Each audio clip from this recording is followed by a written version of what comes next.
1, 2, 3. Ano ka akin to? 1, 2, 3. Ah!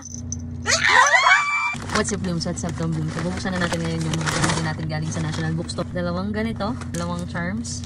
Ito, binuksan na namin din sa National Bookstore kasi meron kaming mga na-meet na blooms doon. Ang saya. Ito pa pala. Nakipag-trade kami doon, guys. Pakita ko sa inyo yung video next. Ito, guys, si Aya. Na-trade ko doon for Maloy. Itin naman, napul niya si Gwen at nakipag-trade siya. Nakuha niya din yung bias niya si Mika. Napul ko si Joanna. Binuksan ko din to doon. May isa pa akong bubuksan. Sa kay Tin naman, guys. Tingnan yung binili niya. Sobrang dami. Uy, mas madami kaya sa'yo. Dalawang charm. Meron kang bag. Oh, dalawa din sa kanya nitong keychain. Isang ganito. Buksan na namin to. Wait, talit tayo.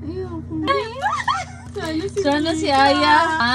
Nakita ko na. 1, 2, 3. Yan! Mika! Mika sa akin. Ayun mo. Kakit kayo. Ulo ko, akin to. Akin to kasi. Nicolette. Sana si Aya. Ha? Huwag ko ibibigay sa'yo. Ala, binigay ko sa'yo sa Mika. Trader. Go! Gwen! Joanna! Joanna, Mika, Gwen, Colette. Okay, guys, ito yung para kay Amor. Peach mango pie. Ready? 1, 2, 3. Ah!